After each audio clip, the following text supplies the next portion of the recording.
प्रेमाचा, स्नेहाचा आणि मैत्रीचा संदेश देऊन या भारत देशामध्ये महिलांच्या स्वातंत्र्याची संकल्पना ज्यांनी सगळ्यात आधी मांडली आणि महिलांची संघटना असावी म्हणून आपल्या धम्म प्रसारामध्ये ज्यांनी भिक्खुनींचा संघ स्थापन केला आणि स्त्री स्वतंत्र असावी या दृष्टीने ज्यांनी प्रयत्न केले ते तथागत भगवान बुद्ध यांच्या चरणी नतमस्तक होते.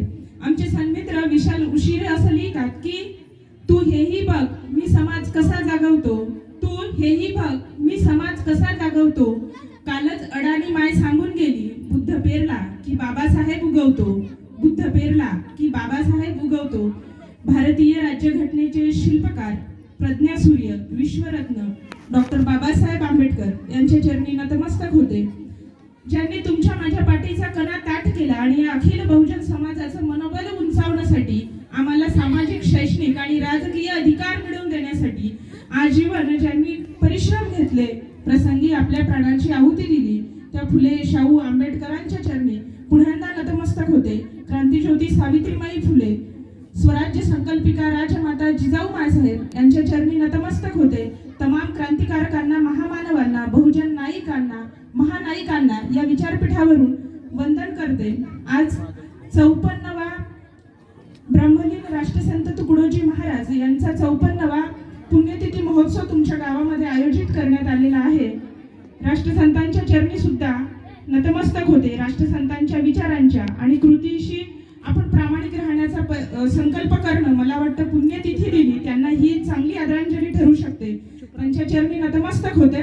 आणि तीर्थवासी गेले, दाड्या मिशा मोडून आले, पाप अंतरातले गेले, पाप अंतरातले नाही गेले, मग दाढी मिशीने काय केले असं म्हणत जत्रा में फतरा बिठाया, तीरथ बनाया पाणी, दुनिया भई दिवाणी और पैसे की धुलदाणी असं म्हणत बहुजन समाजाचं मस्तिष्क जाग्यावर आणण्यासाठी आजीवन ज्यांनी कीर्तनाच्या माध्यमातून या महाराष्ट्राच्या मातीमध्ये प्रबोधनाचा मानबिंदू रोवण्याचं काम केलं, राष्ट्रसंत गाडगेबाबांच्या चरणी नतमस्तक होते.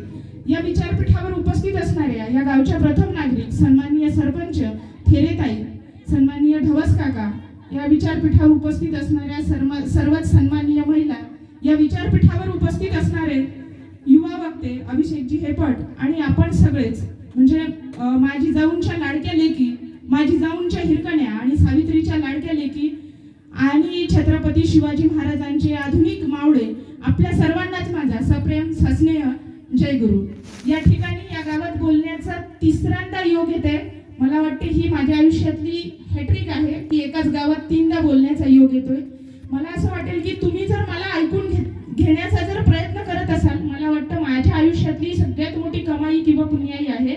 कारण ज्या काळात कोणीच कोणाला ऐकून घेत नाही त्या काळात आपण कुणाला तरी ऐकून घेण्याचा प्रयत्न करतो. बोलणाऱ्यापेक्षा ऐकून घेणाऱ्या माणसाचं मन खूप मोठं असतं. तुम्ही मोठ्या मनाची माणसं आहात. माझं वय कमी आहे, माझा अनुभवही कमी आहे. माझ्यापेक्षा आयुष्याचे उन्हाळे हिवाळे जास्त पाहिलेली माणसं या ठिकाणी उपस्थित आहेत. काही चुकलं तर मोठ्या मनानं माफ करून घ्या, तुमची लेख म्हणून. आणि जे जे बरोबर वाटलं ते पदरात घरी घेऊन जा, विचार करा, चिकित्सा करा, काय योग्य काय अयोग्य यावर चर्चा करा, संवाद घडवून आणा आणि तुम्हाला जे पटलं ते स्वीकारण्याचा प्रांजळपणे प्रयत्न करा. एवढी विनंती वजा एक सूचना म्हणून तुमच्या समोर सांगण्याचा प्रयत्न करते. आणि मला या ठिकाणी जो विषय मिळालेला आहे की का आपला म्हणता तिला, या विषयावर बोलण्याचा प्रयत्न करते. आज सार्वजनिक हळदी कुंकवाचं या ठिकाणी आयोजन करण्यात आलं होतं. तर हळदी कुंकू आपल्या महाराष्ट्रामध्ये सार्वजनिक हळदी कुंकवाचा कार्यक्रम पहिल्यांदा सावित्रीबाई फुलेंनी घडवून आणला होता. आणि सावित्रीबाईंच्या लेखी पुन्हा एकदा सार्वजनिक हळदी कुंकवाचं जे काही आयोजन केलं त्याबद्दल तुमचं कौतुक करते, अभिनंदन करते. कारण हा पायंडा महिलांनी एकत्र आलं पाहिजे हा राष्ट्रसंतांनी त्यांच्या ग्रामगीतेच्या पद्धतीने लिहून ठेवला. ते असं म्हणतात की संघटनेने काय नव्हे बिंदू मिळता सिंध फनाये, जैसे म्हणजे संघटनेनं जे काही शक्य होऊ शकतं यामध्ये महिलांची सुद्धा संघटना असली पाहिजे. राष्ट्रसंतांनी आपल्या कार्यामध्ये, कृतीमध्ये, साहित्यामध्ये अग्रक्रमानं महिलांना स्थान दिलेलं आहे. आणि महिलांनी सुद्धा त्या विचारांची ताकद राखण्यासाठी राष्ट्रसंत समजून घेतले पाहिजे हा एक आग्रह करते. जैसे मुलांची संघटित सेना, जैसे मुलांची संघटित सेना तैसे स्त्रियांची असावी संघटना. आपुल्या सुखदुःखाच्या भावना प्रगटवाव्या सभा संमेलनी, दूर सारुणी जातीय आदिभाव जमवुनी महिला समुदाय सर्व. तिळगुळ हळदी कुंकू शारदोत्सव सहयोजनादी करावे असं राष्ट्रसंत म्हणतात. मला वाटतं राष्ट्रसंतांच्या कृतीला प्रेरक असा उपक्रम आपण राबवला. खरं तर का आपला म्हणता दिला हे जे प्रश्नचिन्ह आहे, या प्रश्नचिन्हावर ज्या वेळेस विचार केला तेव्हा हे प्रश्नचिन्ह अजून मोठं होत गेलं.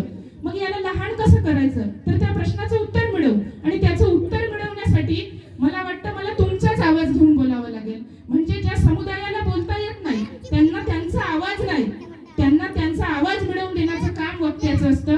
वक्ता म्हणजे काही एखादा कोट, गळ्यात माळ, राजमुद्रा, कोल्हापुरी चप्पल असा वगैरे आवेश आणणारी माणसं वक्ता असतात असं मला वाटत नाही. ती असतीलही, पण त्यांनी समाजाचा आवाज घेऊन बोलावा हा आग्रह आपला असला पाहिजे, आणि अशीच माणसं आपल्याला दिशा देऊ शकतात. म्हणून माझ्याकडे पाहून तुम्हाला वक्ता वगैरे असं वाटत असेल तर ते आधी बाजूला काढा, कारण मला तुमच्याशी संवाद करायचा आहे, तुमच्या मनापर्यंत पोहोचायचं आहे. आणि माझं म्हणणं आहे की माझा आवाज तुमच्या कानाला नाही आला तरी हरकत नाही, तुमच्या मनापर्यंत जर पोहोचत असेल तर ते माझ्या बोलण्याचं यश आहे, आणि मी तुमच्या मनापर्यंत पोहोचण्याचा प्रयत्न करते आहे. वक्ता म्हणून बोलण्यापेक्षा माणूस म्हणून ज्या वेळेस आपण विचारपीठावर बोलत असतो तेव्हा माणसाच्या काळजापर्यंत पोहोचत असतो, आणि काळजातले शब्द जेव्हा काळजाला भिडत असतात, मला वाटतं क्रांतीची ठिणगी त्याच वेळीच प्रज्वलित होत असते. गावागावासी जागवा, भेदभाव हा समूळ मिटवा, लावा ग्रामोन्नतीचा दिवा, तुकड्या म्हणे असं राष्ट्रसंत म्हणायचे. आपल्याला गावातली माणसं जोडता आली पाहिजे, कारण इंडियातल्या माणसांसाठी प्रचंड मोठ्या स्कीम आहे. इंडियातल्या माणसांसाठी या देशाचं सरकार मोठ्या प्रमाणावर कार्यरत आहे, पण भारतातल्या माणसांना जोडून ठेवणारं हृदय म्हणजे गुरुदेव सेवा मंडळ आहे, आणि ते राष्ट्रसंतांच्या कृतीतून, कार्यातून, विचारातून आणि साहित्यातून आपल्याला जिवंत ठेवायचं आहे. माणसाच्या शरीरामध्ये जर हृदयाचे ठोके पडणं बंद झाले, माणूस मृत पावतो. तसंच ग्राम जीवनामध्ये जर राष्ट्रसंतांचे विचार जर टिकले नाही तर ग्राम हा देशातला महत्त्वाचा घटक आपण तिथंच नाहीसा केल्याचा प्रयत्न होईल. आपल्याला तो करायचा नाही, कारण देशाची अर्थव्यवस्था सांभाळणाऱ्या अर्थव्यवस्थेचे महत्त्वपूर्ण घटक म्हणजे तुम्ही कृषक, कुणबी म्हणजे शेतकरी आहात. देशाची अर्थव्यवस्था तुमच्यावर आहे, आणि ही अर्थव्यवस्था ज्या पद्धतीने टिकवली जाते यामधला महत्त्वाचा घटक म्हणजे महिला आहे. आणि का आपला म्हणता तिला हे प्रश्नचिन्ह घेऊन तिच्या समोर बोलत असताना तिच्या मनातल्या प्रश्नांना मला उत्तरं देता आली पाहिजे, आणि माझ्या मनातले प्रश्न तिने समजून घेतलं पाहिजे. हा संवाद मी तुमच्यापर्यंत करण्याचा प्रयत्न करते. पुन्हा एकदा सांगते की कोणीही उठून न जाता जर आपण मला ऐकून घेतलं तर मला वाटेल की अजून चांगली या कार्यक्रमाची रंगत राहील. या पद्धतीने मी तुमच्या समोर बोलण्याचा प्रयत्न करते. सृष्टीची ज्या वेळेस उत्पत्ती झाली तेव्हा पृथ्वी उत्पत्तीचे नवीन नवीन सिद्धांत लोकांनी मांडले, शास्त्रज्ञांनी मांडले, पण पृथ्वीची उत्पत्ती झाली त्यामध्ये सुद्धा ही वंशावळ चालण्यासाठी, हा मानव जन्म सुरळीत राहण्यासाठी प्रजोत्पादन हा जो घटक आहे यामध्ये मातृत्व नावाचा गुण निसर्गानं महिलांना एक जास्तीचा बहाल केला, आणि तिच्या कुशीतच आणि तिच्या गर्भामध्ये जेव्हा छोटं बाळ वाढते तेव्हाच आपण या सृष्टीचं चक्र नियमित सुरू राहते. म्हणजे लालन पालन पोषण ज्या पद्धतीने महिला करते, आणि आपल्या कुशीमध्ये नवं बीज अंकुरण्याचं सामर्थ्य तिला निसर्गाने जे दिलं आहे त्याचं सामर्थ्य म्हणून ती लहान मुलांना जन्म देण्यापासून तर त्यांना मोठं करण्याचं जे काही काम करते. तर हे जे नेतृत्व आहे, मातृत्वाचं नेतृत्व आहे, ही महिलांकडे असलेली सगळ्यात महत्त्वाची देणगी आहे, सगळ्यात मोठी बाब आहे की ते नवीन काहीतरी तयार करू शकतात, किंवा नवीन काहीतरी जन्माला घालणं आणि त्याच्या माध्यमातून संसार चक्र सुरळीत ठेवणं ही महिलांकडे असणारी खूप मोठी गोष्ट आहे. निसर्गाने ती मुक्त हस्ताने बहाल सुद्धा केलेली आहे.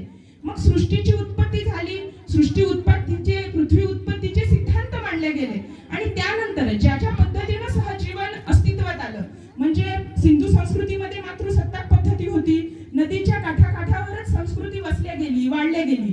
जसे इजिप्त मधली मेसोपोटेमिया संस्कृती, भारतातली सिंधू संस्कृती. बरं, नदी म्हणताना आपण तो नदी नाही म्हणत, ती नदी असं म्हणतो. ती नदी म्हणजे स्त्रीलिंगी शब्द, म्हणजे नदीनं सुद्धा संस्कृती टिकवण्याचं काम केलं. नदी असो की बाई असो, जिला वाहत राहता येतं, जिला प्रवाही राहता येतं, त्यांनीच ह्या संस्कृतीला टिकवण्याचं काम केलं. आणि मग ही संस्कृती ज्या पद्धतीने टिकली, यामधला स्त्री हा उपेक्षित घटक जर समाजाच्या मुख्य प्रवाहामध्ये आला तर याच मानवी समूहाचं कल्याण होऊ शकते. हे भारतात पहिल्यांदा बुद्धांनी मांडलेला विचार आहे. म्हणून धम्म प्रसाराच्या कामामध्ये बुद्धांनी भिक्खुणींचा संघ उभा केला, आणि तेव्हा त्यांना घेता आली. तिथपासून तर आतापर्यंतच्या अनेक गोष्टींचा ज्या पद्धतीने आपण उलगडा करण्याचा प्रयत्न जर केला तर अनेक ठिकाणी राजा महाराजांनी महिलांची ज्या पद्धतीने कुचंबना केली किंवा महिलेला माणूस म्हणून स्वीकारण्यापेक्षा मादी म्हणून ज्या पद्धतीने स्वीकारले गेलं, अशा दुर्दैवी घटना जेव्हा इतिहासात वाचायला मिळतात तेव्हा आशेनं मन सुद्धा प्रफुल्लित होतं.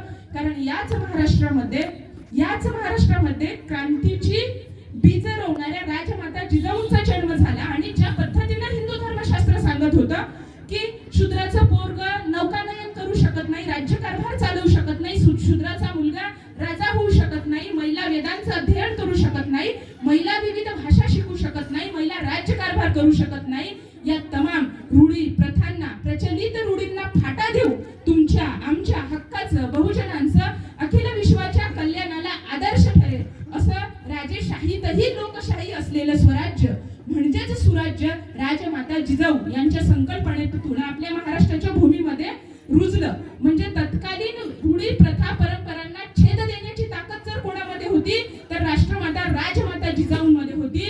म्हणजे महिला ह्या आपला नाही तर महिला या व्यवस्थेचा तबला वाजवू शकतात, इतक्या त्या सबला आहे. पण त्यांना त्यांची ताकद समजली पाहिजे. जोपर्यंत ती स्वतःला माई म्हणून समजून घेते, जोपर्यंत महिला स्वतःला स्त्री म्हणून समजून घेते, तोपर्यंत ती पुढचा विचार करत नाही. म्हणजे आमची भूमिका काय? ठेविले अनंत तैसेची राहावे चित्ती असू द्यावे समाधान. जोपर्यंत ती स्वतःला मादी म्हणण्यापेक्षा माणूस म्हणून समजून घेत नाही तोवर तिला माणूसपणाचे अधिकार समजणार नाही. मला तिला माणूस म्हणून स्वीकारण्यासाठी आधी मला माणूस व्हावं लागेल. आणि मनूच्या चौकटीत असणाऱ्यांना, ज्यांना पुरुषत्वाचा अतिरिक्त अहंकाराचा आजार जडलेला आहे, त्यांना सुद्धा तिला माणूस म्हणून स्वीकारावं लागेल. जे माणूस आहेत तेच तिला माणूस म्हणून स्वीकारतील. पण यामध्ये तिला सुद्धा माणूस व्हावंसं वाटलं पाहिजे. ही प्रक्रिया प्रचंड महत्वाची आहे. जर तिला माणूस म्हणून जर समाजात वावरायचं नसेल तर प्रत्येक वेळेस ती समाजात मादी म्हणून वावरल्या जाईल. आणि मादी म्हणून ज्या वेळेस ती वावरल्या जाते त्या वेळेस मग तिची भूमिका चूल आणि मूल एवढीच मर्यादित राहते. या मर्यादांचे पंख तोडण्याचं सामर्थ्य सुद्धा तिच्यामध्ये आहे. यासाठी आम्हाला या विषयाचं प्रयोजन मांडायचं आहे की का आपला म्हणता तिला, म्हणजे ज्या काळात संविधान नाही, अधिकार नाही, ज्या काळामध्ये फेसबुक नाही, ट्विटर नाही, व्हॉट्सअप नाही, तंत्रज्ञानाची कुठलीही प्रगती नसताना एखादी बाई स्वराज्य संकल्पिका होऊ शकते. आपल्या मुलाच्या हातामध्ये शूद्रांचं, बहुजनांचं, आदिवासींचं, 18 पगड जातीचं स्वराज्य उभं करण्याचं स्वप्न रोवू शकते. तर तू काय करू शकत नाही या प्रश्नाला उभारी देण्यासाठी, अंतर्गत चेतना चेतवण्यासाठी तिने स्वतःला सबल म्हणून घेणं गरजेचं आहे. कारण हळदी कुंकुवापुरतच महिलांचा मान मर्यादित नाही आहे. मला तुम्हाला सांगायचं आहे, ज्या पद्धतीनं हळदी कुंकू आपण आपल्या परिसरामध्ये संस्कृती म्हणून साजरी करतो आणि त्यावेळेस नवऱ्याचं नाव घेणं म्हणजे उखाणे घेणं हा जो काही भाग आहे, तर मला असं वाटतं की तुम्ही इतका गौरवपूर्वक कार्य केलं पाहिजे, इतकी सन्मानजनक कृती केली पाहिजे की नवऱ्याचं नाव उखाण्यात घेण्यापेक्षा लोकांनी तुमचं नाव आदराने घेतलं पाहिजे. कारण तुम्ही अबला नाही तर तुम्ही सबला आहात. अशा कृती तुमच्याकडून अपेक्षित आहे. हा आशावाद सुद्धा या ठिकाणी मी व्यक्त करते. म्हणजे पुणे शहर वसवण्याचं जर काम कोणी केलं, राष्ट्रमाता राजमाता जिजाऊंनी केलं. त्या ठिकाणी तुटकी केरसुणी होती, फाटकी चप्पल होती, कवडी ठेवली होती. औरंगजेबाने सांगितलं की या ठिकाणी वस्ती होऊ शकत नाही, या ठिकाणी लोक राहू शकत नाही. या सगळ्या प्रचलित प्रथा परंपरांना फाटा देत सोन्याचा नांगर आपल्या मुलाच्या हाती देऊन जिजापूर नावाची वस्ती उभी केली. त्यालाच काय म्हणतो आपण? पुणे शहर म्हणतो. मग ज्या जिजाऊंनी पुणे शहर उभं केलं आणि पुणे शहराचं वैभव नेमकं काय? ज्या सावित्रीबाई फुलेंनी अंगावर दगड शेण गोटे छल्ले आणि आमच्या हातामध्ये लेखणी दिली. म्हणजे विशाल चव्हाण सागर चव्हाण फार सुंदर म्हणतात की असाच नाही आला तुझ्या हातामध्ये पेन पोरी, असाच नाही आला तुझ्या हातामध्ये पेन पोरी, यासाठी माईने झेलले अंगावर शेण पोरी, यासाठी माईने झेलले अंगावर शेण पोरी, अंगावर शेण झेलले म्हणून आमच्या हातात पेन आला. आणि भारत देशामध्ये विद्या देण्याची सुरुवात जर कोणी केली तर सावित्रीबाई फुलेंनी केली. म्हणजे पुणे शहराचं वैभव म्हणजे सावित्रीबाई फुले आहे. पुणे शहराचा गौरव म्हणजे राष्ट्रमाता जिजाऊ आहे. पण आम्हाला खेद वाटतो की त्याच पुणे शहराचं वैभव श्रीमंत दगडूशेठ हलवाईच्या नावानं खपवले जाते. मला श्रीमंत दगडूशेठ हलवाई गणपतीच्या मंदिराला किंवा गणपतीची आस्था असणाऱ्या लोकांना काहीच म्हणायचं नाही. एक चतुर्थी तुम्ही गणपतीच्या नावानं करता, 5 मार्गशीर्ष महिन्याचे उपवास तुम्ही लक्ष्मीच्या नावानं करता, मग 5 पुस्तकं सावित्रीबाई फुले फुलेंची, जिजाऊ मासाहेबांची, तारा राणीची, अहिल्याबाई होळकर यांची मला वाचली पाहिजे असा संकल्प तुम्ही का करत नाही? कारण हा संकल्प आम्ही करणं आजच्या काळामध्ये गरजेचं आहे. स्त्री पुरुष या संसाराची समान चाकं आहे. त्यातले एक जरी चाक मागचं पुढं आणि पुढचं मागं झालं तर या सृष्टीच्या परिवर्तनाचा गाडा तिथंच थांबू शकतो. म्हणून आम्हाला विचार करता आला पाहिजे. मी तुम्हाला म्हणते की तुम्ही चिकित्सा करा, तुम्ही विचार करा, जे तुम्हाला पटलं ते स्वीकारा. गणपतीची आराधना करणं चुकीचं नाही, पण ज्यांच्यामुळे पुणे शहराचं वैभव आहे त्या भिडेवाड्याला भेट दिल्यानंतर जर आमच्या बायकांच्या डोळ्यामध्ये 2-4 अश्रू तरंगणत असेल तर मला वाटतं आमच्यासारख्या वक्त्याचं सगळ्यात मोठं यश आहे.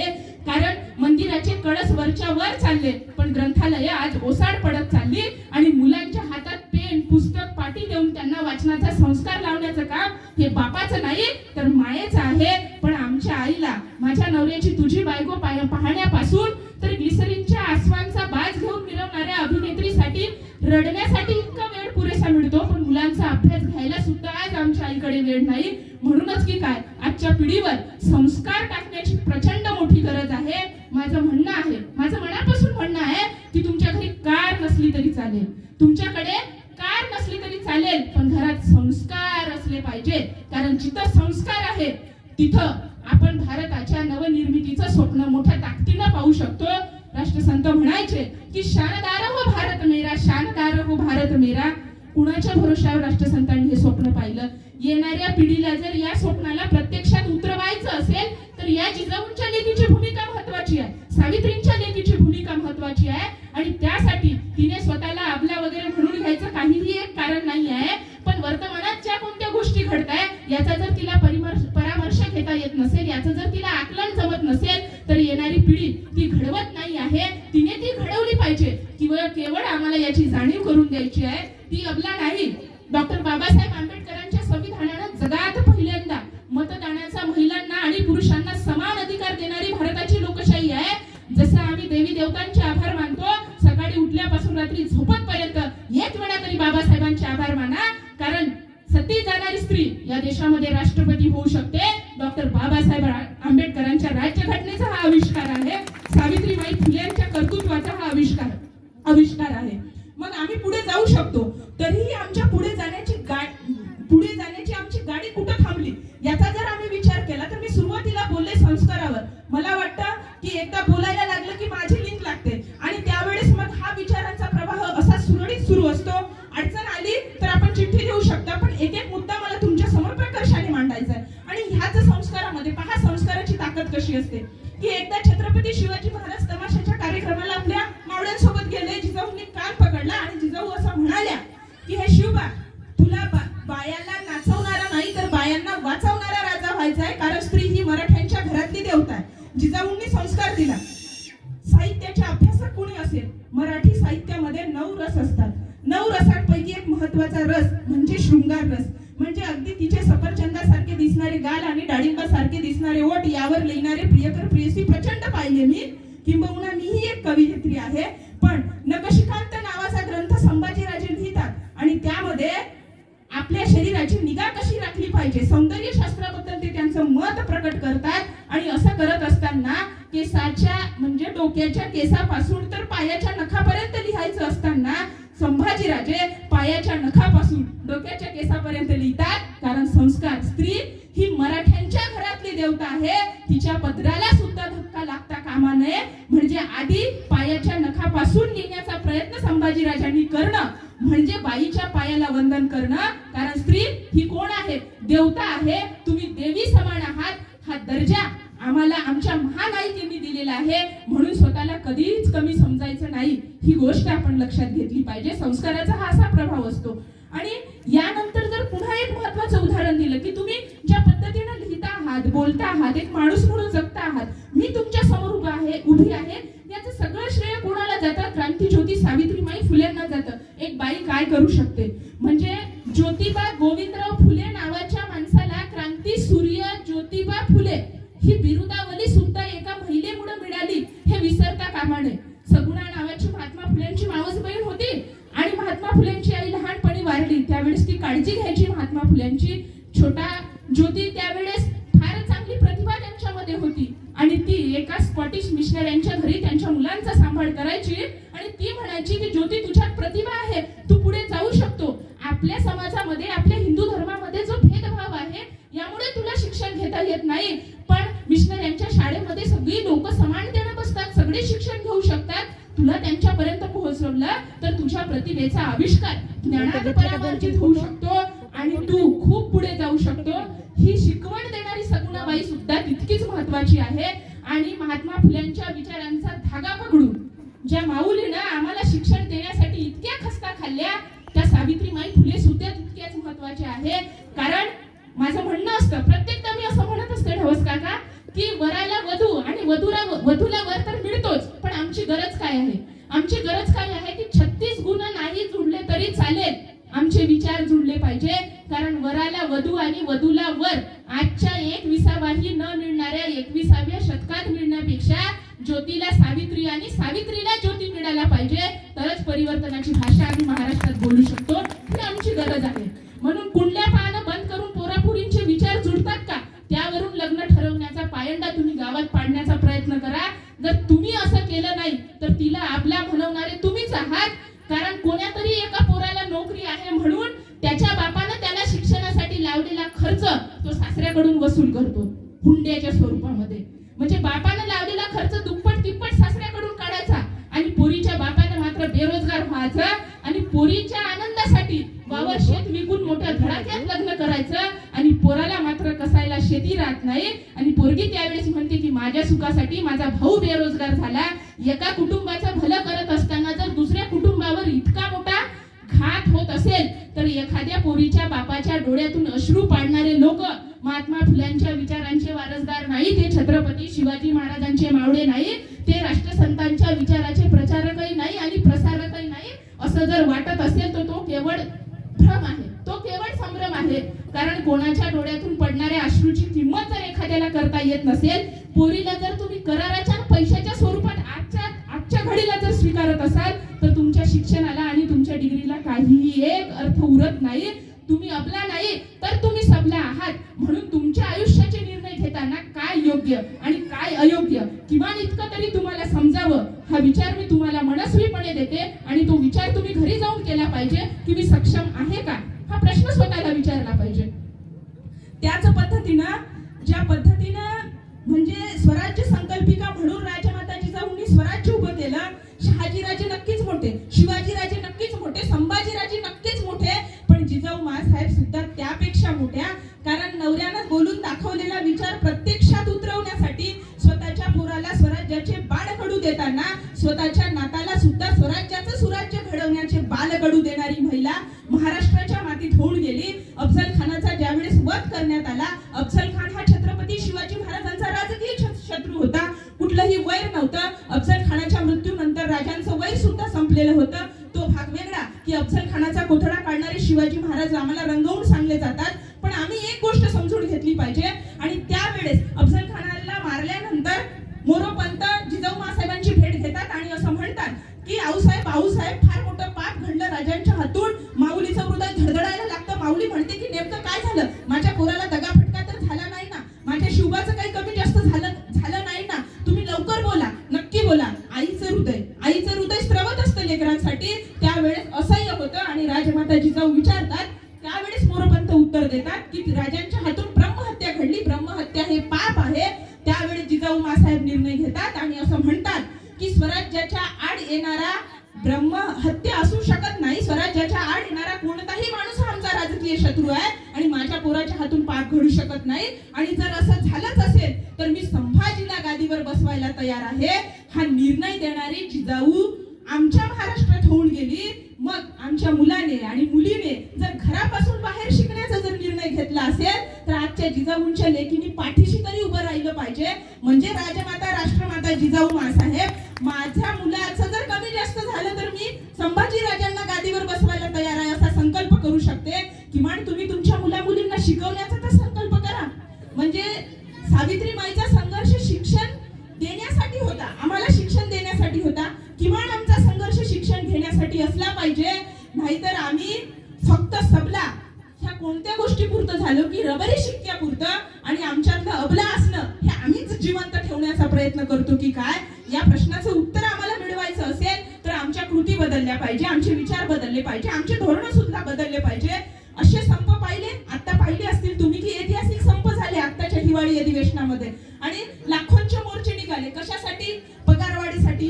पेन्शनधारक लोकांचं म्हणणं होतं की आम्हाला पेन्शन शेवटपर्यंत मिळाली पाहिजे. म्हणजे मोर्चे, आंदोलनं, संप, सत्याग्रह ही लोकशाहीने दिलेली सगळ्यात मोठी देणगी आहे. त्या माध्यमातून आम्ही आमचे विचार सरकारपर्यंत पोहोचवू शकतो, सरकार दरबारी आम्ही आमच्या मागण्या लावू शकतो. पण जगात एकमेव अशी बाई होऊन गेली की संपाच्या माध्यमातून आम्हाला काहीतरी मिळतं, पण केशवपणाच्या चालीविरुद्ध नाव्यांचा संप सावित्रीबाईंनी घडवून आणला, ज्यामध्ये नाव्यांना काय मिळालं की त्यांचं कामच झालं नाही. केश कर्तनाचं काम त्यांना करता आलं नाही, म्हणजे त्यांच्या रोजीरोटीवर उपासमार होत होती. त्या संपातून साध्य काहीही होत नव्हतं. पण या महिलांच्या केशवपणाची प्रथा बंद करण्यासाठी तत्कालीन व्यवस्थेच्या समोर सावित्रीबाई पुढे जातात आणि नाव्यांचा संप घडवून आणतात. त्यांना मातृत्व निसर्गाने बहाल केलं नाही, पण 5-50 नातवंड अंगणात खेळतील अशी व्यवस्था केली. काशीबाई नावाच्या ब्राह्मण विधवेच्या मुलीचं दुःख ज्योतिबा फुल्यांनी समजून घेतलं. एका स्त्रीनं एका स्त्रीचं दुःख समजून घ्यायचं असतं, सांगण्याचा भाग असाच. आणि त्याच मुलाला, तिच्यापासून झालेल्या यशवंत नावाच्या मुलाला दत्तक घेतलं. त्याला फक्त शरीराचा डॉक्टर नाही तर त्याला समाजाचा डॉक्टर केलं. सांगण्याचा उद्देश असा की जिला मातृत्व निसर्गाने दिलं नाही, तिने अनेकांचं मातृत्व फुलवलं. बालहत्या प्रतिबंधक गृहामध्ये अनेक महिलांची बाळंतपणं तिने केली. म्हणजे काशीबाईचं दुःख जर सावित्रीबाई समजून घेत असेल तर एकमेकांचं दुःख सुद्धा आम्हाला समजून घेता आलं पाहिजे. मी नाही म्हणणार तुम्हाला की त्या काळातली सीता म्हणून तुम्ही अग्नी परीक्षा द्या, हा काळही बदलला. त्या काळातल्या रामासारखे सात्विक पोरं आता राहिलेली नाही. मुलगा राम आहे की रावण आहे हेच आम्ही संभ्रमात असतो, आम्हाला ओळखता येत नाही. त्या काळातल्या सीते इतकं पवित्र राहणं आमच्याकडूनही आता अपेक्षा करणं चुकीचं आहे. काळ बदललेला आहे. त्या सीते इतकी अग्नी परीक्षा तुम्ही देऊ नका, पण किमान मंथरे सारख्या कुठं आगी तरी लावू नका. कारण एक स्त्री एका स्त्रीचं भलं करू शकते आणि एक स्त्री एका स्त्रीचं वाईटही करू शकते. कोणाचं वाईट करू नका. अंगावर व्हाईट कपडे घातल्यानं माणूस वाईट मनाचा असतो असं नाही. म्हणजे व्हाईट म्हणजे निर्मळ मनाचा, पांढऱ्या मनाचा असतो असं नाही. म्हणून आम्हाला आमच्या मनावरची धूळ झटकता आली पाहिजे. तुम्हाला माहिती असेल साने गुरुजी, सगळ्यांना माहिती असेल, आधी आम्ही जेव्हा शाळेत शिकायचो तेव्हा ठकठक, किशोर आणि साने गुरुजींच्या कथा असणारी पुस्तकं असायची आणि ती पुस्तकं वाचायला आम्ही तरसायचो, पण आम्हाला मिळायची नाही. फार सुंदर एक दृष्टांत आहे त्यामध्ये की श्याम अंघोळ करून येतो, श्यामच्या अंगाला धूळ लागलेली असते आणि श्यामची आई त्याला पदरात घेते. श्याम म्हणतो की अगं आई, माझ्या अंगाला धूळ लागली, तू साफ करून दे, तू स्वच्छ करून दे. श्यामची आई संस्कार काय देते? बाळा श्याम, अंगाला लागलेली धूळ साफ करणं अतिशय सोपं. माझ्या पदरात तू पाय पुसूनही घेशील, कपड्याने मी स्वच्छही करून देईल, पण बाळा मनाला लागलेली धूळ साफ करता येत नाही. श्यामची आई पोराचे पाय पदरात घेऊन त्याला संस्कार देणारी. आमच्या महिलांच्या खांद्यावर आता पदरच राहिलेला नाही असा संस्कार द्यायला शॉर्टकट नावाची संस्कृती आता विकसित व्हायला लागली. याचं कारण असं की तुम्ही प्रत्येक महिला फार श्रेष्ठ आहात, फार आदरणीय आहात, माझ्या माते समान आहात. याचं कारण असं, कविवर्य विठ्ठल वाघ फार सुंदर लिहितात. अकोल्याच्या शिवाजी कॉलेजचे माजी प्राचार्य, मराठी साहित्यात खूप मोठं नाव. काया मातीत मातीत तिफड चालते ही त्यांची प्रसिद्ध कविता. ते असं लिहितात की फुलं वल्या कापसाले चंद्र चोरू चोरू पाय. ऐकून घ्या माऊल्यांनो, तुमच्यात जे कौशल्य आहे ते माणसात नाही आहे. तुम्ही कापूस वेचता ना तेव्हा नखीला जरासं सुद्धा म्हणजे कापसाचं बोंड शिल्लक ठेवत नाही, आणि माणसं ज्यावेळेस कापूस वेचतात ना तर अर्धाच काढून वेचतात. हे जे कौशल्य आहे ना तुमच्यात, म्हणजे आपल्याला परिपूर्ण काम पाहिजे असते. माणसांचं काम आम्हाला पसंत येत नाही. त्यावेळेस आमची माऊली काय करते, म्हणजे लुगडं घालून डोक्यावर पदर घेतलेली आमची माऊली, साडी नेसून वावरात काम करणारी आमची माऊली, त्या नखीचे वरपे आपल्या ग्रामीण शब्द आहे, म्हणजे त्या अंगावर रेषा उमटतात त्याला. तसं झालंय तरी सुद्धा ती काय करते की शेजारच्या धुऱ्यावरून एखादा माणूस जर येत असेल ना तर आधी आपला पदर नीट करते. आमची माय आम्हाला संस्कार देते. हा संस्कार आम्हाला कुठंच मिळत नाही. कविवर्य विठ्ठल वाघ लिहितात की फुलं वल्या कापसाले चंद्र चोरू चोरू पाये, परी माया माऊलीची मांडी उघडीच राये. मांडी उघडी दिसू नये म्हणून माय गाठी बांधते लुगड्याच्या, माझं शरीर दिसू नये. आणि आम्हाला आकर्षण कसं, कॉंग्रॅच्युलेशन मिस इंडिया झाल्याबद्दल, मिस युनिव्हर्स झाल्याबद्दल. अरे तिकडे इतकं भेटते तर ते शॉर्टकट करते. आमच्या माऊलीला भेटत नाही तरी अंग झाकण्याचा संस्कार देते. या माऊल्या देवता समान आहे, या देवी समान आहे, म्हणून यांचा संस्कारच आम्हाला पुढे नेऊ शकतो. ही खूप मोठी गोष्ट आहे. आयुष्यात संस्काराचं जे महत्व आहे ते मातृशक्तीने टिकवलेलं आहे, ते महिलेने टिकवलेलं आहे. ही खूप महत्वाची गोष्ट आहे आणि ही गोष्ट आपल्याला पुढे न्यायची कवडीची आहे. गाडगे बाबा प्रतिकात्मक रूपानं कवडी घालायचे. सगळ्यांना माहिती आहे गाडगे बाबा. त्यांची आई असं म्हणायची की डेबू, ही कवडी म्हणजे काय आहे माहिती आहे का तुला? ही कवडी म्हणजे आपण गरीब आहोत, या देशाच्या दारिद्र्यपणाचं प्रतीक तुझ्या कानात कवडी आहे. चुकीच्या, चुकल्या असणाऱ्या, एकमेकांचं वाईट असणाऱ्या गोष्टी तुझ्या कानात जाऊ नये म्हणून मी सांगण्याचा प्रयत्न करते. ही कवडी प्रतिकात्मक रूपाने घालत जा. ज्या कानामध्ये कोणी विष पेरलं नाही पाहिजे. हा संस्कार कोणतंच विद्यापीठ देत नाही, हे आई नावाचं विद्यापीठ असं संस्कार देत असते. म्हणून आईचं खूप मोठं योगदान आहे. मग आता या आईला वर्तमानात काय सुरू आहे याच्यावर पण बोलता आलं पाहिजे. जसं कोणाची सून किती दिवस राहिली, किती दिवस नाही राहिली, तिला चांगला स्वयंपाक करता येत नाही, ती बरोबर काम करत नाही, हे जसं आमच्या आईचं निरीक्षण चांगलं असते तसं देशात काय सुरू आहे याच्याबद्दलही आमच्या आईचं निरीक्षण असलं पाहिजे. म्हणजे किती मोठी गोष्ट ना, की कधी कधी आमच्या घरात काय सुरू असतं आम्हाला हेच कळत नाही, पण दुसऱ्याच्या घरात काय सुरू आहे इथं शोध लावल्याशिवाय आमच्या आतमधली प्रवृत्ती काही शांत बसत नाही. म्हणून आमच्या आईनं विचार केला पाहिजे की एखाद्या राजकीय पक्षामधल्या निर्भीड बोलणाऱ्या बाईंना, आता तुम्हाला वाटत असेल की राष्ट्रसंतांच्या विचारपीठावर तुम्ही राजकारणावर वगैरे बोललं पाहिजे. आम्ही नाही बोलणार तर कोण बोलणार ना. देशाची धुरा राष्ट्रसंतांनी आमच्या खांद्यावर टाकली.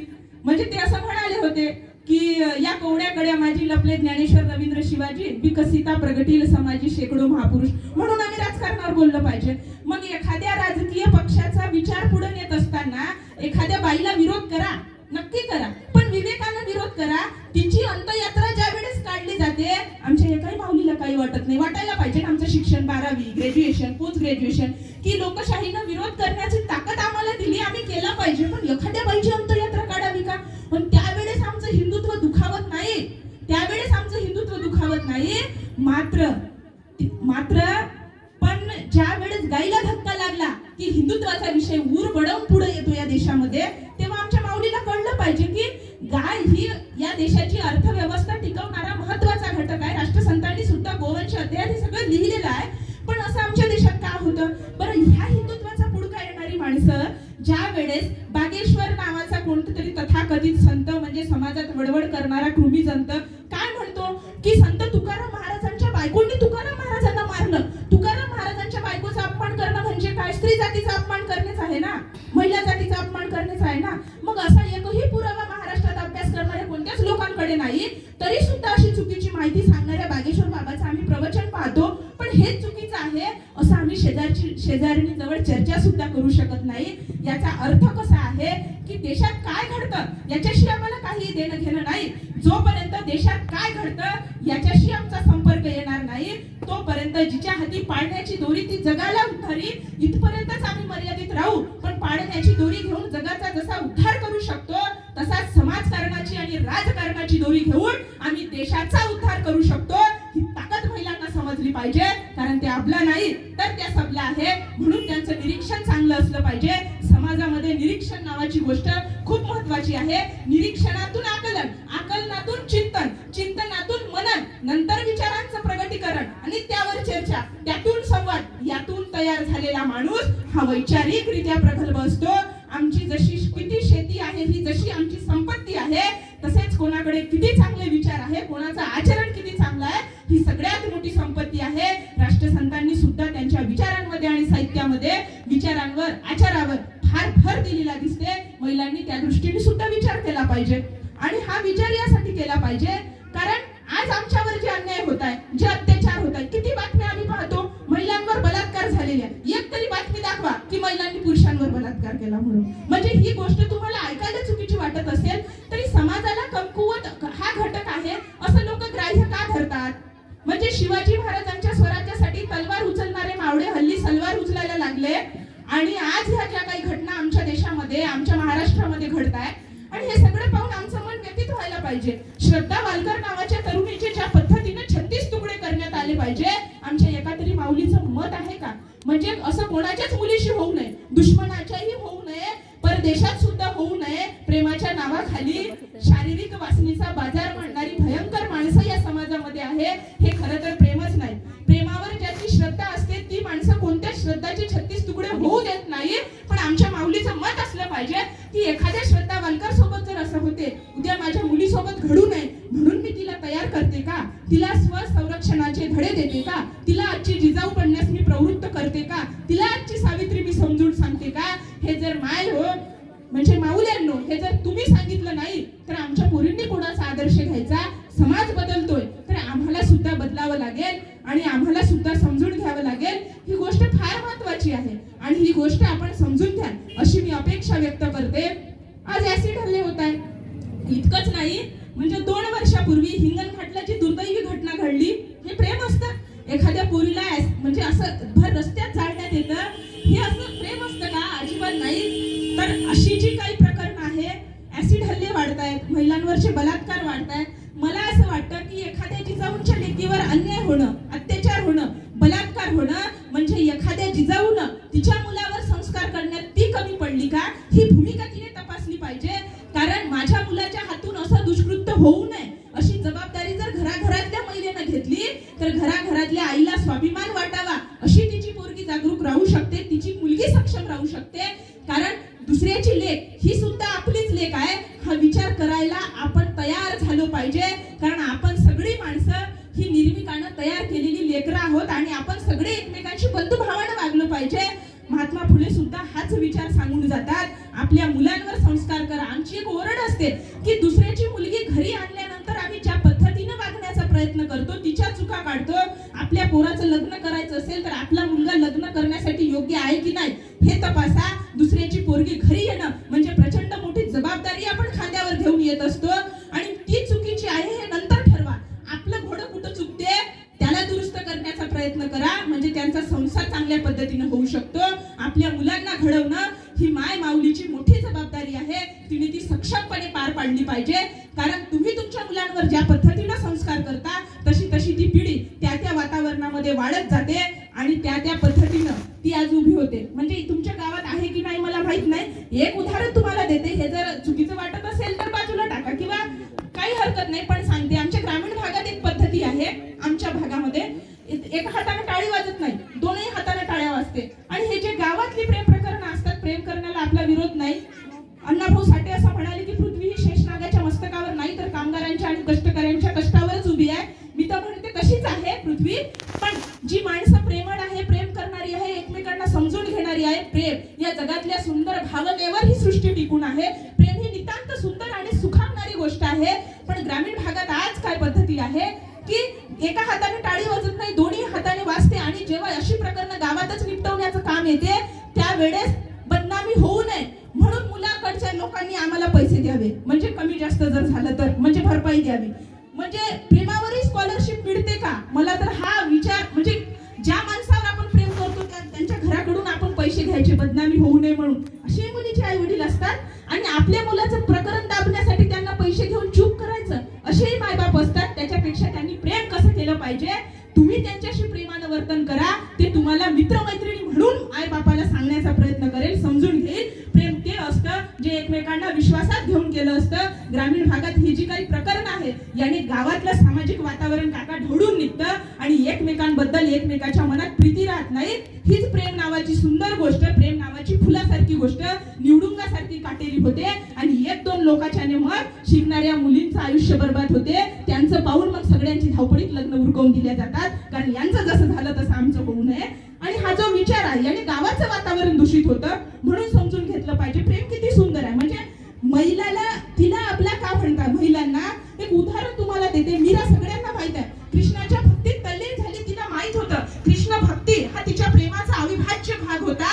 शुभ्र खादी घे मीरा, शुभ्र खादी घे मीरा, सोड भरझरी शाल. ती म्हणाली की शुभ्र खादी नको मला, शुभ्र खादी नको मला, म्हणजे शुभ्र खादी घे मीरा, नको भरझरी शाल. तयाने होतील तनूचे हाल, मज सुख देईल तो नंदलाल. त्यागाचं दुसरं नाव म्हणजे प्रेम आहे. आणि आकर्षणापासून सुरू झालेला प्रवास समर्पणापर्यंत थांबतो. जिथं भावनं त्याच्यापेक्षा निभावणं महत्वाचं असतं, भाळणं यापेक्षा सांभाळणं महत्वाचं असतं. तिथं तिथं प्रेम असतं. विश्का प्याला भेजा राणाजीने, पिवत मीरा हासी रे, के पग घुंगरू बांध मीरा नाची रे नाची रे. एखाद्याच्या प्रेमात तल्लीन होऊन नाचण्याची ताकद ज्यांच्यामध्ये येते ती माणसं वेडी असतात, वेड्यासारखं प्रेम करतात आणि त्यांच्या प्रेमाला मग भक्तीचा रंग लागतो. आणि जसं कृष्णाचं आणि राधेचं नाव आदरानं घेतलं जातं तसंच मीरेचं नाव घेतलं जातं. एक राधा एक मीरा. आणि अशी गीतं माणसाच्या ओठावर खेळतात. आपली भक्ती, आपलं प्रेम, आपलं समर्पण सुद्धा सात्विक ठेवा. ज्या पद्धतीनं हा समाज तुम्हाला स्वीकारायला तयार होईल, प्रेम अशा पद्धतीनं करा. ही गोष्ट आताच्या मुलींना, माऊल्यांना आणि तरुणींना मला आदरानं आणि प्रकर्षानं सांगावीशी वाटते की अशा कोणत्याही गोष्टी करताना आपल्या आई वडिलांना विचारात घ्या, विश्वास ठेवा. कारण तुम्ही सबला आहात असं जर स्वतःला म्हणत असाल, स्वतःला महिला आहे असं म्हणून घेत असाल, तर महिला असण्याचा आणि महिलांनीही गैरफायदा घेऊ नये ही सुद्धा गोष्ट समजून घेतली पाहिजे आणि ती आपण समजून घ्या असं मला मनापासून वाटते. कारण एक गाणं आहे मराठीमध्ये आणि एक तुझ्या विना वैकुंठाचा कारभार चाले ना, एकल्या विठुरायाला संसार पेले ना. म्हणजे जोपर्यंत घरातली रुक्मिणी जर चांगली नसेल तर एकटा विठुराया काहीच करू शकत नाही. तुमची बायको म्हणजे तुमची रुक्मिणी आहे आणि तुमची रुक्मिणी रुसून, जशी रुक्मिणी रुसून बाहेर गेली आणि दोघांना वेगळं वेगळं मंदिरात आपण पंढरपुरात पाहतो, तशी रुक्मिणी तुमची तुमच्यापासून दूर जाऊ नये असं जर तुम्हाला वाटत असेल तर तुम्ही व्यसनापासून दूर जा. म्हणजे तुमच्या घरातल्या लक्ष्मीला आनंद मिळेल, तेव्हाच ती सबल होईल. कोणतीही महिला समाजकारणामध्ये, राजकारणामध्ये, शैक्षणिक प्रगतीमध्ये तेव्हाच पुढे जाऊ शकते जेव्हा तिला कुटुंबाचा सपोर्ट असतो, कुटुंब सहकार्य करते. नाहीतर ती काहीही करू शकत नाही. एखाद्या पुरुषाला एखाद्या स्त्रीचा हातभार लागतो आणि स्त्रीला पुरुषाचा लागत असतो. त्याच पद्धतीनं तिला मादी म्हणण्यापेक्षा तिला माणूस म्हणून समजून घ्या. तिला माणूस म्हणून समजून घेणं फार गरजेचं आहे. ही सुद्धा महत्वाची गोष्ट आहे. आणि आताच्या महिलांबद्दल जर बोलायचं झालं तर ज्या पद्धतीनं समाजकारण आणि राजकारण आमच्या महाराष्ट्राचं धावून निघतंय, म्हणजे शरद पवारांना काहीतरी म्हणणारी केतकी शितडे कोणाची तरी फॅन होते, कोणासाठी तरी टार्गेट ठरते. पण आमच्या महिलांचे प्रश्न काय? आमच्या महिलांच्या प्रश्नावर बोललं पाहिजे. माऊल्यांनो, तुमच्यासारख्याच बाया बीड जिल्ह्यामध्ये ऊस तोड कामगार म्हणून ऊसाच्या कारखान्यावर मजुरीनं जातात. त्यांच्याकडे कामं नाही. आपल्यासारखी ती माणसं सदन नाही. आणि आमच्या देशाची ऊर्जा कुठं खर्च केली जाते की कंगना राणौत तसं म्हणते की 1947 ला स्वातंत्र्य मिळालं नाही, ते आता मिळालं. केतकी चितडे काहीतरी ट्विट करते, मग तिला कोणीतरी सपोर्ट करतं, तिचा कोणीतरी विरोध करतं. दीपिकाने कोणती बिकिनी घातली यावर या देशाच्या लोकशाहीची ऊर्जा खर्च होते. आमचे प्रश्न काय आहे? त्याच बीड जिल्ह्यामध्ये 2 वर्षापूर्वी 1 नाही 2 नाही 40च्या वर महिलांनी स्वतःची गर्भाशय काढून टाकली. गर्भाशय हे महिलेला मिळालेलं वरदान आहे. कारण ऊस तोडणीचं काम करत असताना जर महिलांची मासिक पाळी आली तर त्या कामावर जाऊ शकत नाही. कामावर जाऊ शकत नाही म्हणजे त्यांना मजुरी मिळत नाही. त्यांना मजुरी मिळत नाही म्हणजे त्यांची रोजी भागत नाही आणि पोरांचं काम अधुरं राहतं. मुलांना शिक्षणापासून वंचित ठेवलं जातं. अशा वेळेस सुद्धा मासिक पाळी नावाची गोष्ट जर काम करताना अडचण ठरत असेल, मासिक पाळी निसर्गानं दिलेलं सुंदर वरदान, तर अशा वेळेस आम्ही गर्भाशय काढून टाकली पाहिजे. अशी प्रकरणं महाराष्ट्रात ज्यावेळेस उघडकीस येतात आणि तेव्हा असं वाटतं की आमच्या माय माऊल्यांवर झालेला आघात आहे, हा अन्याय आहे. आम्हाला यावर बोलता आलं पाहिजे. ज्या समुदायाला स्वतःचा आवाज नसतो त्यांचा आवाज घेऊन आम्हाला बोलायचा असतो आणि या देशाच्या लोकशाहीची ऊर्जा कुठेतरी दुसरीचकडे खर्च केली जाते. इतकंच नाही, कोल्हापूर जिल्ह्यामध्ये 15 वर्षाच्या आधी प्रत्येक मुलीचं नाव नकोशी ठेवण्यात आलं. म्हणजे आम्हाला मुलगीच नको. आज मुलीच्या जन्माचं किती चांगल्या पद्धतीने स्वागत करतो. म्हणजे चित्रपटात, टीव्हीवर, मोबाईलवर जे दिसतं याच्या पलीकडे मन विषण्ण करणारं, मनाला छेद पडणाऱ्या घटना जेव्हा घडतात तेव्हा आमच्या डोळ्यातून एखादा आसू एखाद्या महिलेसाठी तरी निघाला पाहिजे, तरच आम्ही सबल होऊ. पण तिलाही आम्हाला सबला बनवता आलं पाहिजे. जी समाज प्रवाहापासून दूर फेकल्या गेली आहे तिचा सुद्धा आम्हाला विचार करता आला पाहिजे. जर आम्हाला तिचा विचार करता येत नसेल तर मग आम्ही आमच्याच घरापुरतं मर्यादित झालो. आणि जी माणसं स्वतःच्या घरापुरती मर्यादित होत असतात ती कोणाचाच भलं करू शकत नाही आणि त्यांच्याकडून समाज परिवर्तनाची आपण अपेक्षा सुद्धा करू शकत नाही. म्हणून तुम्हाला आवडलं असेल तर विचार करा, चुकलं असेल तर मोठ्या मनाने मला माफ करा आणि ज्या गोष्टी नसेल पटल्या त्याबद्दल चर्चा करा. कारण प्रबोधन नावाची गोष्ट एवढी महत्वाची आहे की आज चित्रपट पाहण्यासाठी जशा रांगा लागतात तशा रांगा प्रबोधनासाठी लागत नाही. कीर्तनावर तर मला बोलायचंच नाही, कारण नाचू कीर्तनाचे रंगीत ज्ञानदीप लावू जगी असं संत नामदेव महाराज म्हणाले. ज्ञानाचा दीप लावणं हे कीर्तनाचं उद्दिष्ट आहे. पण त्या कीर्तनामध्ये जेव्हा 65 जोक फेकल्या जाते, व्हॉट्सअपवरचे मेसेज सांगितले जाते, तेव्हा असं वाटतं की कुठंतरी वारकरी संप्रदायाला छेद देण्याचं काम ह्यांच्याकडनं होतं आणि आम्ही त्यामध्ये डोलायला लागतो का? मनोरंजनाचं माध्यम कमी आणि समाज प्रबोधनाचं, लोक प्रबोधनाचं माध्यम कीर्तन व्हायला पाहिजे. पण महाराष्ट्रात हल्ली काहीतरी वेगळंच सुरू आहे.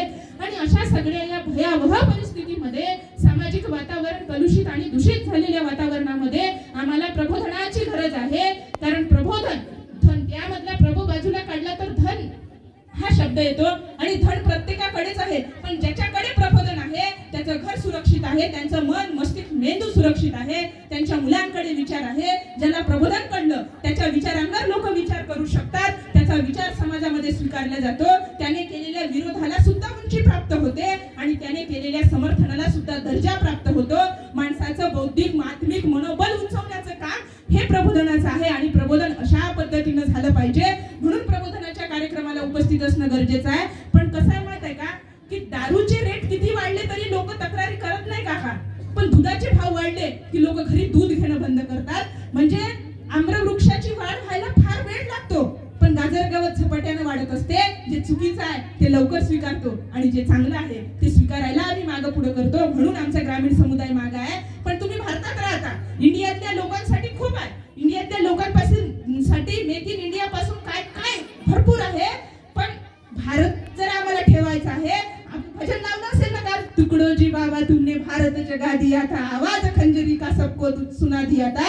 हा भारत आहे आणि या भारताची नस, आपल्या नसा काय करतात, रक्त वाहून घेण्याचं काम करतात आणि या भारताची नस म्हणजे खेडे आहे. या भारताची नस रक्तवाहिनी म्हणजे ग्राम आहे आणि ग्राम हा घटक जर आम्हाला परिपूर्ण करायचा असेल तर लोकप्रबोधन समाज प्रबोधनाच्या कार्यक्रमाची आवश्यकता आहे.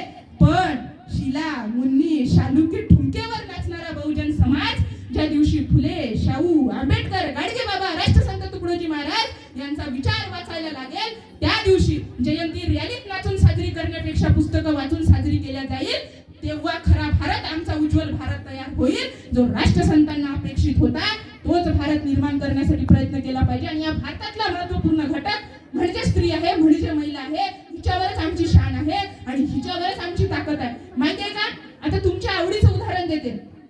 म्हणजे भारत माझा देश आहे असं म्हणतो तुम्ही, म्हणता ना प्रतिज्ञा भारत माझा देश आहे म्हणून, कोणाला बोर वगैरे होत आहे का? म्हणजे वीर उपलब्ध करण्याची क्षमता आपल्यात नाहीये. माझा देश आहे असं म्हणता, आम्ही सारे भारतीय आहे असं म्हणता. बरं, भारत माझा देश कधी कधी असतो? 15 ऑगस्ट आणि 26 जानेवारीलाच असतो का? नाही, रोजच असतो ना भारत आपला देश. रोजच आपले बहीण भाऊ असतात ना सगळे. बरं, आपला देश माहित आहे का माणसावरही प्रेम करायला शिकवतो, विरोधकांवरही प्रेम करायला शिकवतो. हे विरोधकांबद्दल ज्या पद्धतीने टिंगल टवाळी करतात ना, मला वाटते की विखार पेरून कोणाचा विरोध करू नका. विरोध एवढ्या ताकदीनं करा की तुमच्या विरोधाला सुद्धा उंची प्राप्त झाली पाहिजे. विचारधारा बाजूला ठेवा, बऱ्याच गोष्टी पक्ष बाजूला ठेवा, जातीय राजकारण बाजूला ठेवा, गाववाड्याचं राजकारण बाजूला ठेवून माणसावर प्रेम करा. माणसांवर प्रेम करायला खूप मोठं हृदय लागते. माणसाचं मन दुखवायला काहीच लागत नाही. माणसाचं मन दुखवणारी माणसं कधीच एकमेकावर प्रेम करू शकत नाही. तर आमची संस्कृती काय हे मी तुम्हाला सांगत होते. भारत माझा देश आहे, आम्ही एकमेकांवर प्रेम करतो, बंधू भावाने राहतो. आमच्या शेजाऱ्यांवर प्रेम आहे, आमच्या देशातल्या प्रत्येक माणसावर प्रेम आहे. पण महिला कोणावर प्रेम करते माहित आहे का? दगडाला सुद्धा जीव लावते ती महिला आहे.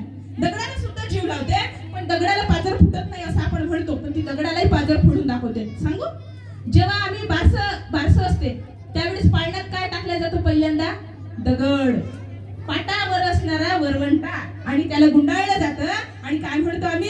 कुणी गोविंद घ्या, कुणी गोपाळ घ्या. अरे ती माणसांना नाही, ती दगडाला जीव लावू शकते. माऊलीची ताकद ही आपला आहे का? ही सबल आहे. दगडाला जीव लावणार, दगडाचं काळीज लागतं का? माणसाचं काळीज लागतं, फुलांचं काळीज लागतं. विज्ञानाला माहित नाही की माणसाचं काळीज किती आहे, हे विज्ञानानं ठरवलंय. पण माणसाचं काळीज किती कोमल आहे ना, हे फक्त बाईला माहित आहे, कारण ती दगडाला जीव लावू शकते.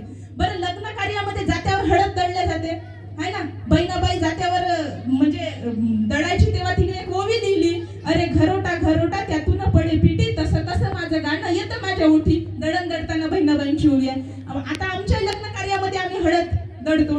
म्हणजे खरं तर हळद नवरी नवरदेवाला पिवळं करण्यासाठी वगैरे लावते, हा भाग वेगळा आहे. पण आजच्या मुलांना आवडेल असं उदाहरण, हळदीनं जुन्या जखमा भरतात आधीच्या, म्हणून लग्नात हळद लावतात की पुन्हा हे कार्यक्रम व्हायला नको. मग ती हळद म्हणजे कळलं असेल कळणाऱ्यांना. आणि ती हळद जेव्हा दळली जाते तेव्हा जात्याला हळद कुंकू लावतात. म्हणजे पहा ना, दगडाला जीव लावण्याची ताकद या माऊलीमध्ये आहे. पण जेव्हा ही माऊली उग्र रूप धारण करते, काळी चंडी उग्र रूपधारी, काय करते माहित आहे का? म्हणजे जिरं आणि लसण जेव्हा खलबत्त्यात टाकते तेव्हा दगडाला जीव लावते का? दन्न दन्न आपटते. तशीच ती या देशातल्या प्रथा परंपरांना सुद्धा आपटू शकते. जेव्हा ती कपडे धुते, जेव्हा दगडावरती धुण्याची पिढी आपटते तेव्हा प्रेमानं आपटते का? त्यातून कसा आवाज येतो? म्हणजे ती फक्त कपडेच धुत नाही, तिच्या सोबत घडणाऱ्या अन्याय अत्याचाराला सुद्धा त्या कपड्याच्या माध्यमातून निर्माच्या गरम पाण्यात टाकून ती धुत असते. म्हणून तिच्याशी योग्य वर्तन करा, कारण तिला जर करायला भाग पाडलं तर ती काहीही करू शकते. कोणालाही धुवून टाकण्यापेक्षा, कोणालाही असं खाऊन टाकण्यापेक्षा तिच्याशी प्रेमानं राहा, म्हणजे तुमच्या शर्टाच्या बटनाही व्यवस्थित राहील आणि तुमच्याशी तिचा व्यवहारही बरोबर राहील. कारण ही माऊली म्हणजे ज्या वेळेस काळी चंडी उग्र रूपधारी राहील त्यावेळेस काहीतरी वेगळं होऊ शकते. म्हणून तुमच्या समोर हे उदाहरण दिलं मी, आणि ते यासाठी गरजेचं होतं. बरं, म्हणजे चंद्र पृथ्वीभोवती फिरतो हे सगळ्यांना माहित आहे. या माऊलीत किती ताकद आहे माहित आहे का? चंद्र पृथ्वीभोवती फिरतो पण ती चंद्राला झोपायला सांगते. निंबोनीच्या झाडामागे चंद्र झोपला ग बाई.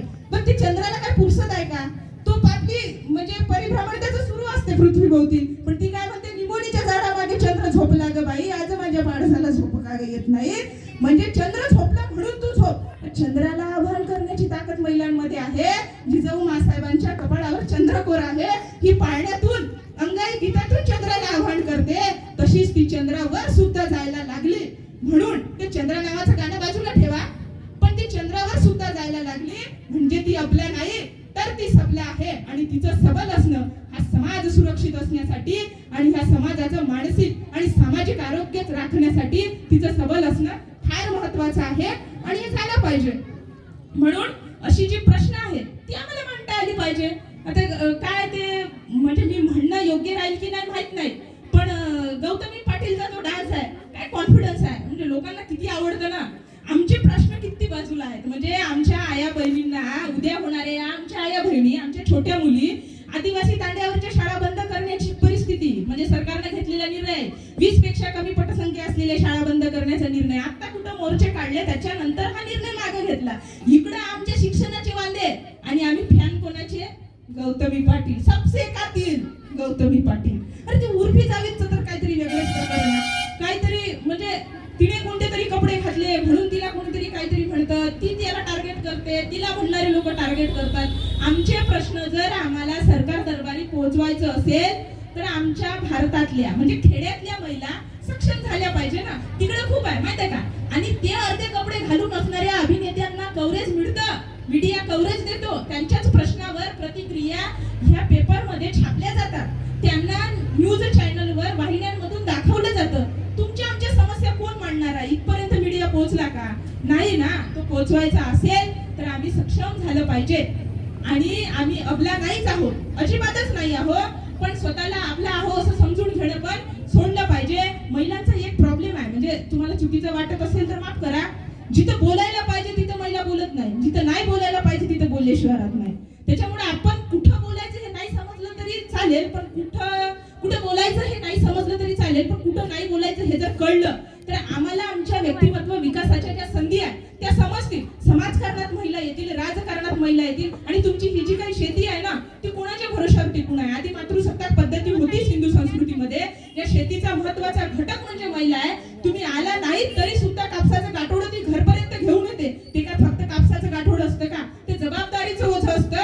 त्या गाठोड्यात फक्त कापूसच नसतो, तर कापूस पिकवणाऱ्या माणसाच्या शेतकऱ्याची जी वेदना असते त्याच्याच वेदनेवर लावायला कापूस सापडत नाही, तरी तो या जगातल्या माणसांचं शरीर झाकण्यासाठी कापूस पिकवत असतो आणि त्याच्या संग त्याची अर्धांगिनी दिवस रात्र राबत असते. तुम्ही कास्तकार म्हणून ज्या पद्धतीनं स्वतःला अभिमानानं वावरून घेता ना, पोरं तर फार सुंदर म्हणतात की वावर आहे तर पावर आहे ते बापाच्या नावावर आहे, वावर आहे तर पावर आहे ते बापाच्या नावावर आहे. पण मायेची शान किती मोठी आहे. मायेनं जर बापाला हातभार दिला नाही तर बाप शेती कसू शकत नाही.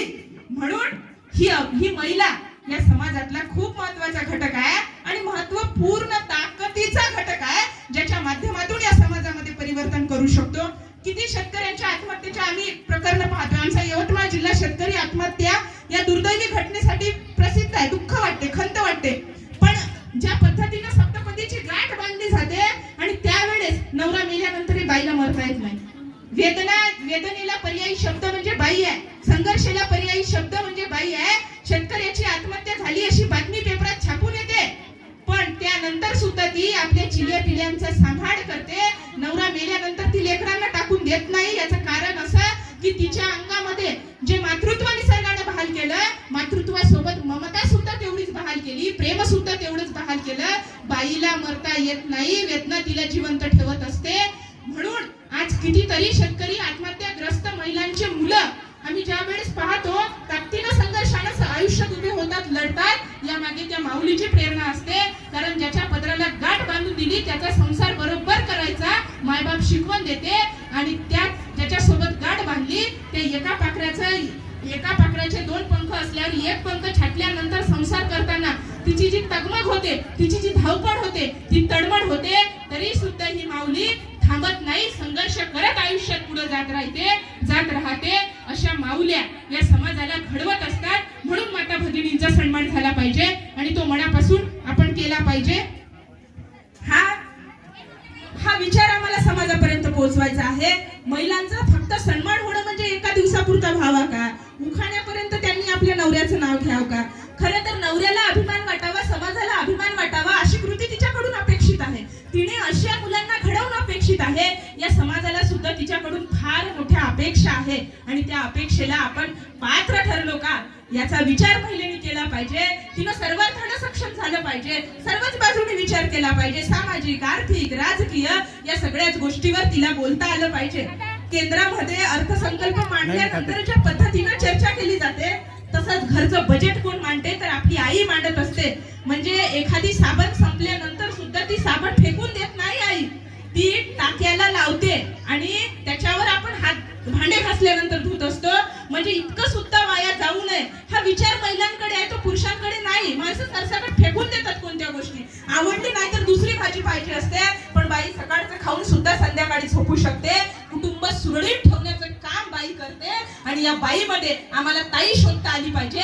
ज्याला बाईमध्ये ताई शोधता आली त्याला संत तुकाराम महाराज समजले. परस्त्री सदा नारी समान परस्त्री सदा माते समान जाणं हा तुकारामांचा विचार समजला. ज्याला बाईतली आई कळली त्याला छत्रपती शिवाजी महाराज समजले.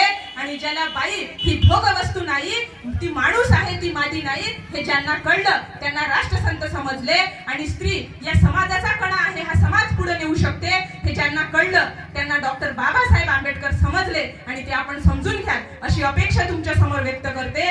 हा फार मोठा संघर्ष आहे. तुम्ही माहिती आहे का, ऑलिम्पिक मध्ये धावणाऱ्या महिलांपेक्षा कमी नाही आहे. स्वतःची क्षमता ओळखा तुम्ही. म्हणजे ज्या पद्धतीनं आपण काय म्हणतो असतो, खत टाकण्याचं काम असते ना, बायांचा एक ग्रुप असतो, ह्या शेतातून त्या शेतावर, पायात चप्पल चालत नाही, त्यावेळेस चिखल असतं. ते ऑलिम्पिक मध्ये धावणाऱ्या ज्या महिला असतात त्यांचा सराव असतो, रोजच्या धावपटू असतात, त्यांच्या पायामध्ये महागडे शूज असतात, त्यांच्याकडनं सराव करून घेतला जातो. तुमच्याकडून परिस्थिती सराव करून घेते. या धुऱ्यापासून त्या धुऱ्यावर 10 वेळा चक्र मारत असताना त्या बाईची काय घालमेल होते ना, ती खरंच पाहण्यासारखी असते. आणि हे काम बाई करू शकते. याचं कारण ऑलिम्पिक मध्ये एखादी धावपटू धावते, ती गोल्ड मेडल मिळवण्यासाठी धावते. आणि शरीरा म्हणजे शेतामध्ये अशी माऊली इकडून तिकडून ज्या पद्धतीनं धावण्याचं काम करते, ती भाकरीच्या आकाराचं गोल्ड मेडल मिळवण्याचं काम करते. आणि हे गोल्ड मेडल म्हणजे आमची भाकर तुमच्यामुळे सुरक्षित आहे. आम्ही लेकी, आम्ही मुलं, या देशाचे भविष्य असणारी तरुणाई आज ही जी काही सुरक्षित आहे ती तुमच्यामुळे आहे. आणि माऊली आम्हाला जगवते आणि या माऊलीचे उपकार आम्ही कधीच विसरू शकत नाही. ही माऊली ऑलिम्पिक मध्ये धावणाऱ्या धावपटूपेक्षा कमी नाही, एखाद्या कलाकारापेक्षा कमी नाही. ही फार मोठी साधना माऊलीची आहे. म्हणून मला सांगायचं आहे की ज्या पद्धतीनं ब्युटी पार्लर मध्ये मेकअप करून मिळतो ना, तसा संस्कारांचा आणि विचारांचा मेकअप आम्ही केला पाहिजे. कारण पार्लर मध्ये करून मिळणारा मेकअप काही काळानं उतरतो, पण विचारांचा आणि संस्कारांचा मेकअप आयुष्यभर उतरत नाही. नवीन पिढी तयार करण्यासाठी आम्हाला प्रेरणा मिळत असते. याचं कारण असं की सौंदर्याच्या सामर्थ्याचं सौंदर्य खूप मोठं असतं. आजच्या माऊलीला सामर्थ्याचं सौंदर्य समजलं पाहिजे. सौंदर्याचं सामर्थ्य नाही समजलं तरी काही फार फरक पडत नाही. कारण आमचा संघर्ष ही आमची साधना आहे. आमची हीच साधना, हीच आराधना म्हणजे आमच्या मुलांवर केलेला संस्कार आहे. आणि ज्या पद्धतीनं तुम्ही संस्कार करत आहात, खरंच तुम्ही अभिनंदनास पात्र आहात. साडी चोळी घातलेल्या एखाद्या सिंधुताई सपकाळ नावाच्या माऊलीनं महाराष्ट्राला किती मोठा आदर्श दिला. लाख लोकांची ती आई झाली, लाख लोकांची किती अनाथ बालकांचं लालन पालन त्या माऊलीनं केलं. म्हणजे साडी चोळी घातलेली बाई सुद्धा एवढी मोठी क्रांती करू शकते. बाईचं हृदय, बाईच्या हृदयामध्ये असणारं प्रेम आणि तिच्यात असणारा कडवडा हा समाजाला जोडणारा असतो. एकमेकांच्या सुख दुःखामध्ये तुमच्या डोळ्यातलं पाणी वाहलं पाहिजे. घरच्या बोरला किती पाणी आहे कधी कधी याला अर्थ राहत नाही, पण दुसऱ्यासाठी आमच्या डोळ्यात पाणी येतं का याला सुद्धा फार मोठं काळीज लागतं. स्वतःच्या पोराला 92% मिळाल्यानंतर पेढे वाटणं माऊल्यांना खूप सोपं असतं. पोराला 93% मिळाल्यानंतर त्याचे पेढे आनंदानं खायला मोठं काळीज लागतं, ते काळीज तुमच्यापाशी असलं पाहिजे ही भावना सन्मानाने व्यक्त करते. कारण तसं असलं तरच आपला गावगाडा चालू राहतो, तरच आपल्या गावातल्या माणसांचे एकमेकांशी संबंध टिकत असतात, एकमेकांशी स्नेह वाढत असतो आणि हा स्नेह वाढला पाहिजे म्हणून आपण प्रयत्न केले पाहिजे. महाराष्ट्रात महिला धोरण आलं आणि भारतामध्ये पहिल्यांदा महिला धोरण महाराष्ट्राने राबवलं, ही महत्वाची गोष्ट आहे. आणि त्याच्या माध्यमातून काय झालं की महिलांना वडिलांच्या संपत्तीत वाटा मिळायला सुरुवात झाली. हा तर महिलांचा विषय आहे, महिलांनी ऐकून घेतलं पाहिजे 2 मिनिटासाठी. कारण म्हणजे यासाठी की तुम्हाला तुमच्या वडिलांच्या संपत्तीमध्ये वाटा मिळतो, पण अशाही काही महिला आहेत म्हणजे ते त्यांनी सोडावं की नाही सोडावा संपत्तीवरचा हक्क, हे माझं म्हणणं नाही, तो तुमचा अधिकार आहे.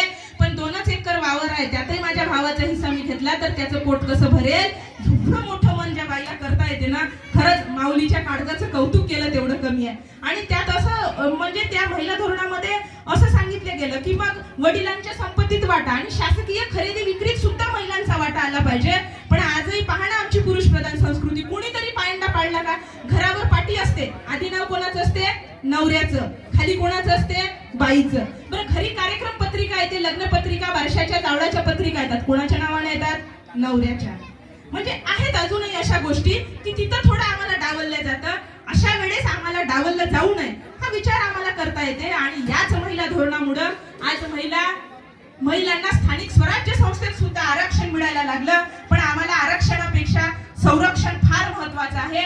आणि हे संरक्षण जर आम्हाला मिळवायचं असेल, आमची मुलगी सुरक्षित राहावी असं आम्हाला वारंवार वाटत असेल, तर आमच्या मुलांवरही चांगले संस्कार करा, जेणेकरून ते दुसऱ्याची मुलगी सुरक्षित ठेवेल. आम्ही आमच्या पोरांना चांगला संस्कार दिला तर दुसऱ्याच्या पोरीला धक्का लागणार नाही, आणि त्यांनी त्यांच्या मुलाला चांगला संस्कार दिला तर आमच्या घरातली लेक सुरक्षित राहू शकते.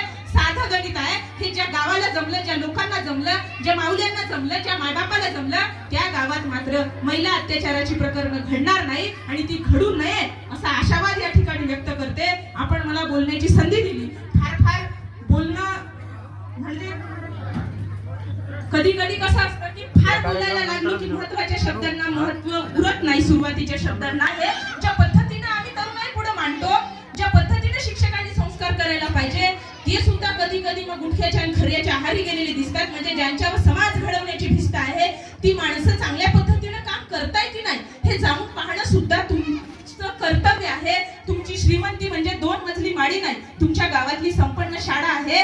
म्हणजे मुलांना काय प्रश्न पडले पाहिजे, 2 वेळेच्या खिचडीपेक्षा आकाशाच्या ग्रहताऱ्यांच्या अस्तित्वाचे प्रश्न त्यांना पडले पाहिजे.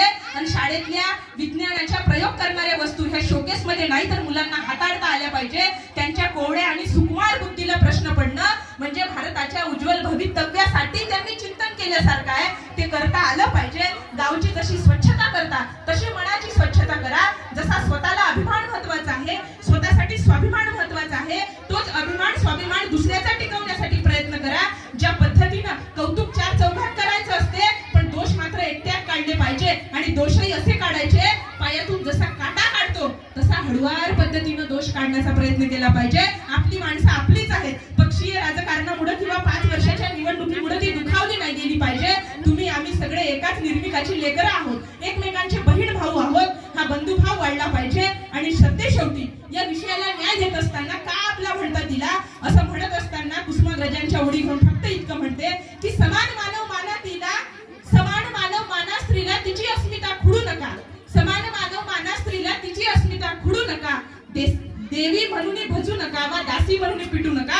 तिला तुम्ही देवीचा दर्जा दिला नाही तरी चालेल, पण दासी म्हणून तिची अवहेलना करू नका. तिच्याशी प्रेमानं वर्तन करा. आणि महिलेने सुद्धा पुरुषाच्या खांद्याला खांदा देऊन या देशाचं समाजकारण, राजकारण, कुटुंब, शेती, शिक्षण प्रत्येकाच्या क्षेत्रामध्ये ताकदीने उभे राहा हा आशावाद व्यक्त करते. आपण मला ऐकून घेतलं, मनापासून आपले आभार मानते. आणि जाता जाता उपहासानं फक्त इतकं म्हणते की काका काय झालंय, म्हणजे केंद्र सरकारनं भारत देशात पहिल्यांदाच असं झालंय, म्हणजे कार्यक्रमात जोश नाही म्हणून उपहासानं म्हणते की पहिल्यांदा भारत देशामध्ये दुग्धजन्य पदार्थावर जीएसटी लावला, दुग्धजन्य पदार्थावर, अन्नधान्यावर जीएसटी लावला. देशात